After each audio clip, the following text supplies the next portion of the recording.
나는 조선의 작은 마을에서 태어났다. 이름은 민수.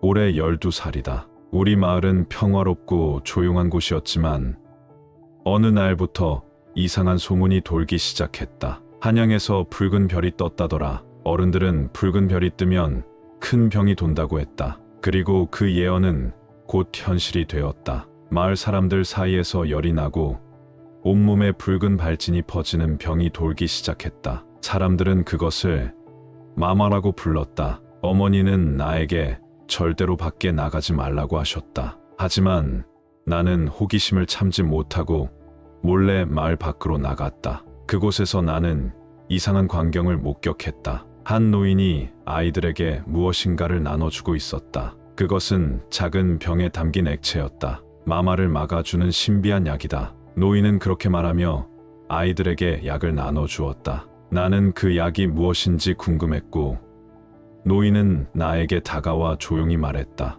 이 약은 너의 운명을 바꿀 것이다. 그날 이후 내 삶은 완전히 달라졌다. 그 약을 손에 쥔 순간 알 수 없는 열기가 손끝부터 퍼져나왔다. 마치 내 피 안에 다른 피가 섞이는 느낌이었다. 하지만 아무도 믿어주지 않았다. 심지어 어머니마저 그 약병을 보자마자 내 손에서 빼앗아 부엌 장독대 아래에 묻어버렸다. 며칠 후 마마는 우리 마을을 삼켜버렸다. 가장 먼저 쓰러진 건 우물터 옆에 사는 떡 장수였다. 다음은 그 아들, 그리고 그 옆집, 그 다다음 집. 마을 회관 앞에 사람들이 모였다. 누구도 나서서 병을 막으려 하지 않았다. 어른들은 흙벽에 부적을 붙이고 아이들은 울며 방 안에 갇혔다. 그때 나는 다시 그 노인을 찾아 나섰다. 검은 가스로 고쳐 쓴 그는 저작거리 끝 찬바람 도는 돌담 아래에 서 있었다. 옷은 더 낡았고 눈은 더 깊어 보였다.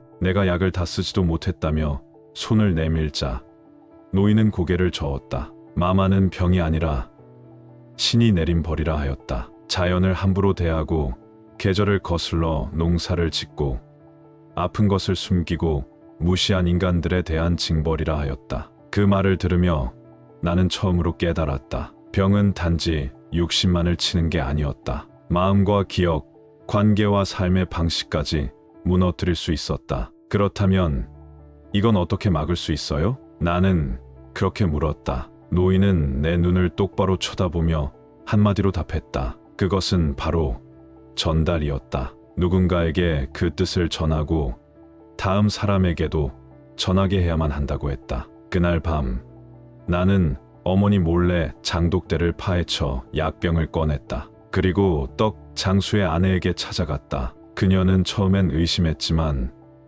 마마에 걸리지 않은 내 모습을 보고선 눈빛이 달라졌다. 그녀는 마을 사람 몇에게 이 사실을 전했고 그들 또한 자신의 가족에게 약을 나눠주었다. 마치 불씨가 번지듯 약은 조용히 퍼져나갔다. 그러나 이상한 일이 벌어졌다. 약을 받은 사람들 중 일부는 낫지 못했다. 오히려 더 심한 열에 시달렸다. 노인을 찾아가 따져 물었을 때 그는 조용히 고개를 숙였다. 그리고 말했다. 그 약은 단지 몸을 다스리는 것이지 마음까지 다스릴 순 없다고. 마음속 두려움과 죄의식을 내려놓지 못하면 약도 소용이 없다고 했다. 그제야 나는 진짜 전달이란 단지 약을 나누는 것이 아니라 병을 이겨낸 마음, 그 경험과 두려움, 회복을 향한 의지까지 전하는 것임을 알게 되었다. 하지만 그걸 어떻게 해야 할지는 아직 몰랐다. 그 무렵 마을 어귀에 낯선 사람들이 도착했다. 이방인 몇이 수레를 끌고 와서 병든 자들을 모아갔다. 그들은 관청에서 보낸 사람들이라고 했다. 하지만 사람들은 그들을 죽음의 수레꾼이라 불렀다. 수레에 실린 이들 중 다시 돌아온 사람은 없었기 때문이다. 그리고 그 다음 날 어머니가 열에 들떠 쓰러졌다. 나는 망설이지 않았다. 약병을 들고 어머니의 입에 떨어뜨리며 마음속으로 되뇌었다. 전달해라. 단지 약이 아니라 살아남고 싶은 마음을, 버티겠다는 의지를, 나아지겠다는 믿음을. 하지만 그날 밤 어머니의 열은 더 심해졌고 나는 두 손을 모으고 기도처럼 중얼거렸다. 이 약이 아니라면 무엇이 어머니를 살릴 수 있는가? 어머니는 사흘 밤낮을 앓았다. 입술은 마르고 눈동자는 흐려졌으며 등 아래로는 붉은 발진이 퍼졌다.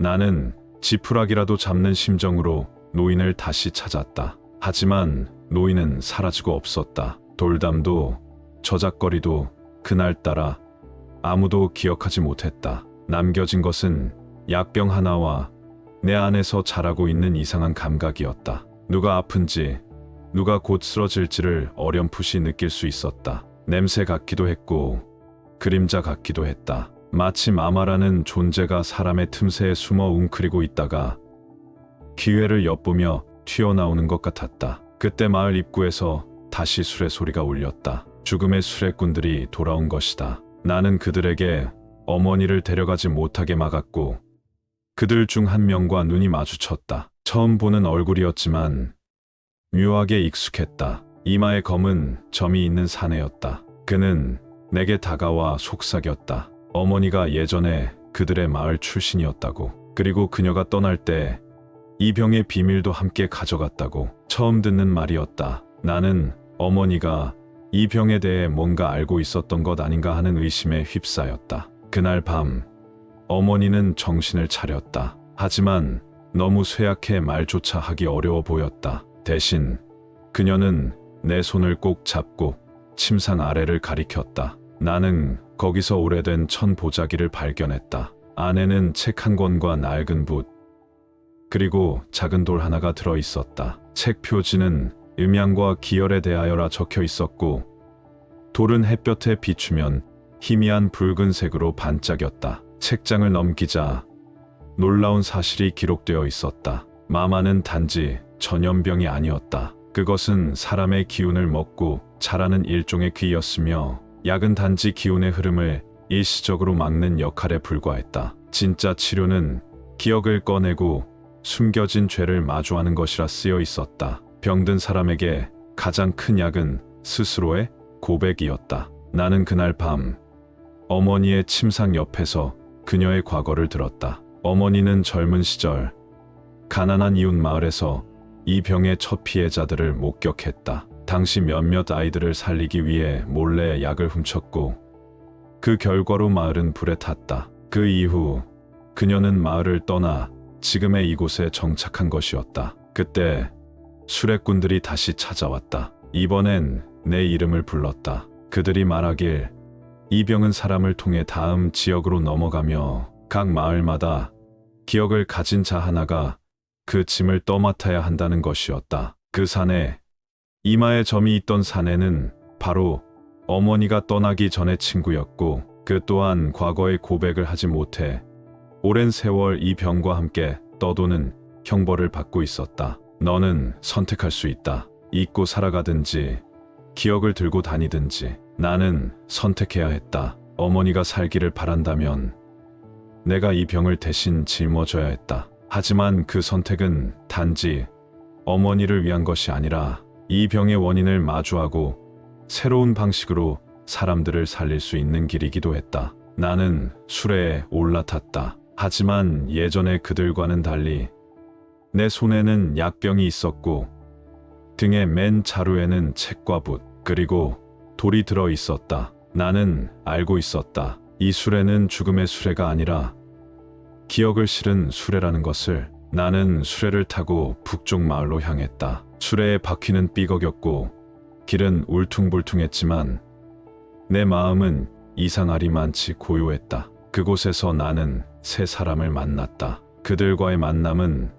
마치 예전에 본 꿈처럼 익숙하면서도 낯설었다. 첫 번째는 푸죽간 앞을 지키던 노파였다. 그녀는 아무에게도 말을 섞지 않았고 항상 마스크처럼 두건을 덮고 다녔다. 그녀는 몸이 불편한 줄 알았지만 사실은 냄새에 예민했다. 예전 전염병이 돌던 시절 썩은 냄새가 동생의 죽음을 예고했기 때문이었다. 그녀는 그때부터 아무 냄새도 느끼지 않겠다는 맹세를 했다고 했다. 나는 그녀에게 약병을 건넸지만 노파는 손을 내저으며 말했다. 병은 몸에 드는 것이 아니라 냄새처럼 눈에 보이지 않는 기억을 따라 다시 온다고. 그녀는 자신의 코를 막고 살았지만 마음의 코는 여전히 열려 있어 끊임없이 과거를 들이마시고 있었다. 나는 그녀에게 책을 건넸고 그녀는 손끝으로 그 책장을 넘기다 말없이 눈물을 흘렸다. 그날 이후 그녀는 두건을 벗었다. 피하지 않고 다시 냄새를 맡기 시작했다. 기억의 냄새를 맞이하는 것. 그것이 그녀의 약이었다. 두 번째는 다리를 저는 대장장이었다. 그는 마을 사람들이 기피하는 존재였다. 과거 대장간에서 불이 번져 아이 하나가 죽었기 때문이었다. 그는 자신의 불구가 벌이라 여기며 누구에게도 쇠를 벼리지 않았다. 나는 그에게 말했다. 당신은 불을 피우지 않았고 불은 당신을 찾아온 것뿐이다. 그는 고개를 들지 않았다. 하지만 다음 날 나는 대장간에서 망치 소리를 들었다. 그가 만든 것은 창이나 칼이 아니라 아주 작은 종 하나였다. 종은 바람이 불 때마다 은은하게 울렸다. 사람들은 그 소리를 듣고 문을 열기 시작했다. 그 소리는 과거의 불이 아닌 새로운 바람이었다. 세 번째는 아이였다. 말을 하지 않았고 항상 나무 뒤에 숨어 있었다. 어느 날 아이는 내 수레에서 책을 훔쳤다. 나는 아이를 쫓아가다가 쓰러진 마을 우물 앞에서 아이를 발견했다. 아이는 거기서 글자를 흙에 쓰고 있었다. 살고 싶다. 그 한 문장이 내 가슴을 먹먹하게 만들었다. 말을 잃은 건 병 때문이 아니라 아버지가 죽던 날 이후였다. 아이는 나는 아버지를 지키지 못했다는 죄책감 속에서 혀를 깨물었고 그날 이후 말을 끊은 것이었다. 나는 책과 붓을 내밀었다. 아이의 손은 떨렸지만 종이 위에 첫 글자를 새기기 시작했다. 숨, 다음은 살, 그리고 말. 나는 이해했다. 말을 한다는 건 단지 소리를 내는 것이 아니라 살아있음을 세상에 선언하는 행위라는 것을. 아이가 글을 쓰는 동안 병은 점차 그의 몸에서 빠져나가는 것처럼 보였다. 몇 달 후 나는 다시 우리 마을로 돌아왔다. 수레는 낡았고 약병은 비어 있었지만 내 등에 맨 자루는 무거워져 있었다. 그 안에는 사람들의 이야기, 고백, 깨달음이 담겨 있었다. 어머니는 여전히 쇠약했지만 이제는 이불 속에서 나지막이 말을 건넸다. 그녀는 내가 떠났던 시간을 모두 알고 있었고 어느 날 아침에는 내 손을 꼭 잡고 말했다. 병은 이 몸에 있었던 게 아니야. 내 안에 말하지 못한 말들, 미뤄둔 숨결들, 그게 병이었지. 나는 웃었다. 그동안 내가 전한 것들이 단지 약이 아니라 그들의 숨이었다는 것을, 스스로 살아야겠다는 결심이 곧 가장 강한 약이라는 것을 이제야 완전히 이해할 수 있었다. 수레는 이제 마을 창고에 보관되어 있다. 누군가 다시 그것을 끌어야 할 날이 오겠지만 지금은 잠시 쉬게 둘 참이다. 나는 여전히 약을 만들고 이야기를 모은다. 사람들은 그걸 보고 병을 고친다고 말하지만 나는 안다. 그들이 고친 것은 병이 아니라 잊고 있던 자신의 숨결이었다는 것을. 오늘도 끝까지 함께 해주셔서 고맙습니다. 당신의 하루가 건강한 숨결로 가득하길 바래요. 다음 이야기에서 다시 만나요. 구독과 좋아요는 큰 힘이 됩니다. 건강한 하루 되세요.